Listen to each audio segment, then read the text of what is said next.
तो दोस्तों आज हो गया 19 फरवरी 2022। बिहार समेत देश दुनिया की बड़ी उतार समाचार लेके आए सिर्फ आपके लिए। चलिए फटाफट खबर शुरू करते हैं। उससे पहले चैनल को अब तक सब्सक्राइब ना किया हो तो फटाफट चैनल को सब्सक्राइब कर दें, लाइक कर दें, शेयर कर दें ताकि इसी तरह की खबर आप हर रोज देख सके। चलिए शुरू करते हैं आज की पहली बड़ी खबर। उत्तर प्रदेश विधानसभा चुनाव के तीसरे चरण के लिए प्रचार का शोर शुक्रवार की शाम 6 बजे थम गया है। इस बार के चुनाव के सबसे बड़े इस चरण के लिए वोटिंग रविवार को होगी। आपको बता दें कि इस चरण में 16 जिलों की 59 विधानसभा सीटें शामिल है। कुल 627 उम्मीदवार मैदान में हैं। आम आदमी पार्टी के पूर्व नेता और कवि कुमार विश्वास के दावों को केंद्र सरकार ने गंभीरता से लिया है। शुक्रवार को केंद्रीय गृह मंत्री अमित शाह ने पंजाब के मुख्यमंत्री चरणजीत सिंह चन्नी के खत के जवाब में मामले को गंभीरता से लेने का आश्वासन दिया है। आपको बता दें कि बीते बुधवार को कुमार विश्वास ने दावा किया था कि दिल्ली के मुख्यमंत्री अरविंद केजरीवाल पंजाब के सीएम या खालिस्तान के पीएम बनने का ख्वाब देखते हैं। शुक्रवार को केंद्रीय गृह मंत्री अमित शाह ने पंजाब के सीएम चरणजीत सिंह चन्नी को लिखे पत्र में उन्हें आश्वासन दिया है कि भारत सरकार ने मामले को गंभीरता से लिया है और वो व्यक्तिगत रूप से ये सुनिश्चित करेंगे कि मामले को विस्तार से देखा जाए। तृणमूल कांग्रेस के सांसद अभिषेक बनर्जी पार्टी के राष्ट्रीय महासचिव बने रहेंगे। शुक्रवार को तृणमूल कांग्रेस की नवगठित राष्ट्रीय कार्य समिति की पहली बैठक में ये फैसला लिया गया है। ये साफ हो गया कि पार्टी में अभिषेक बनर्जी के पद को लेकर कोई बदलाव नहीं होगा। राष्ट्रीय कार्य समिति की बैठक में जो बात खास रही वो ये है कि भतीजे अभिषेक को बुआ ममता बनर्जी का साथ मिला, जिसके चलते वो पार्टी में अपना नंबर 2 का दर्जा बहाल करने में सफल रहे। पंजाब विधानसभा चुनाव से 2 दिन पहले कांग्रेस पार्टी ने अपना चुनावी घोषणा पत्र जारी कर दिया है। पंजाब के किले को फतह करने के लिए कांग्रेस पार्टी 13 वादों के साथ चुनावी मैदान में उतरी है। शुक्रवार को सीएम चरणजीत सिंह चन्नी ने पार्टी के घोषणा पत्र का औपचारिक ऐलान किया है। पार्टी के घोषणा पत्र में नवजोत सिंह सिद्धू के पंजाब मॉडल की झलक दिखती है। घोषणा पत्र जारी करते हुए चन्नी ने एक बार फिर दोहराया है कि वो सीएम बनते ही पहला हस्ताक्षर 1 लाख नौकरियों पर करेंगे।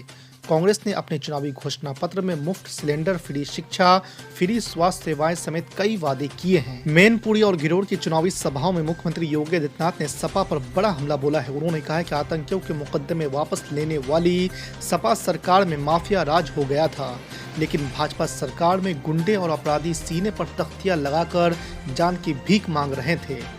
कह रहे हैं कि एक बार जान बख्श दो, वो किसी को परेशान नहीं करेंगे, सब्जी बेच लेंगे, ठेला लगा लेंगे।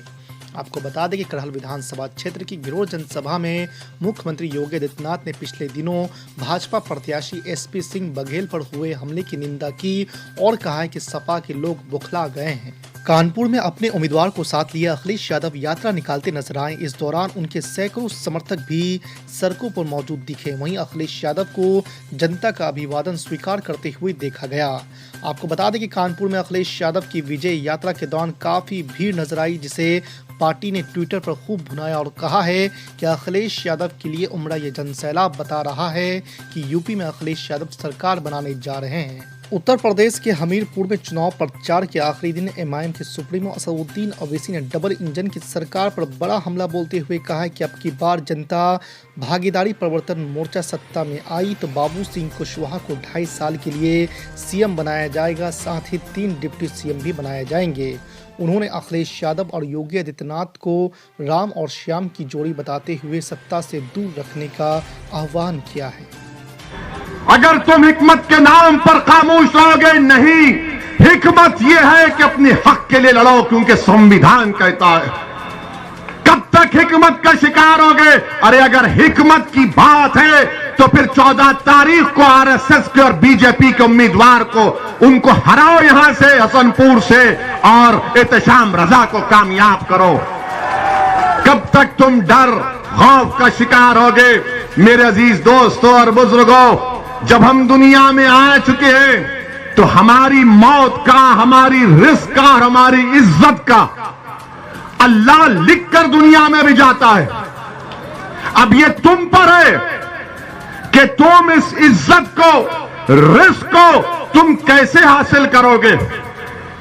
जब तक तुम जिद्दोजहद नहीं करोगे, जब तक तुम मेहनत नहीं करोगे, अगर तुम बोलेगे नहीं ओवैसी ने कह दिया ना तो मेरी झोली में आकर गिरेगी, नहीं, मेहनत करना पड़ेगा, जुस्तजू करना पड़ेगा, पसीना बहाना पड़ेगा, खून बहाना पड़ेगा, अपनी लड़ाई को जमहूरी तरीके से लड़ना पड़ेगा। और अगर कोई ये समझता है कि हमारी जिंदगियों को खत्म कर देंगे, मैं उनसे यही कहना चाहूंगा, प्यारे, हम जब दुनिया में आए तो हमारे एक अहलुल्लाह ने, एक वली अल्लाह ने मेरे कान में अज़ान दी, मेरे कान में अज़ान दी, दूसरे कान में भी अज़ान दी। और उसके बाद हमारे अब्बा ने दोनों कानों में पढ़ के फूका, सियासत सियासत। अब हमारी पहली अज़ान तो हो चुकी है, अब दूसरी अज़ान भी नहीं होगी, सिर्फ खड़ा किया जाएगा जनाजे को। हम उसके लिए तैयार हैं। तुम्हारी ताकत, तुम्हारे धमकी आमेज पैगामात, तुम्हारे गोलियां हमारे हौसले और अज़म को नहीं खत्म कर सकेंगी इंशाअल्लाह ताला। और अगर कोई ये समझ रहा है चूहे की बिल में बैठकर अगर हमारी आवाज सुन रहा है, तो सुनो बुज़दिलों, मैं अपनी आवाज को उठाऊंगा, मैं अपनी बात को रखूंगा, मैं जोश और वलवला पैदा करूंगा, मैं खड़ा करूंगा आपको इंशाअल्लाह ताला। और अल्लाह खड़ा करेगा, अल्लाह हम तमाम को ताकत देगा। मगर अगर कोई ये कह रहा है कि गोली चलाने से ओवैसी की हिम्मत कम हो जाएगी, अरे नहीं कम होगी इंशाअल्लाह ताला। और क्यों कम नहीं होगी? क्योंकि मौत, इज्जत, रिज़्क़ सब लिखा के आए हैं।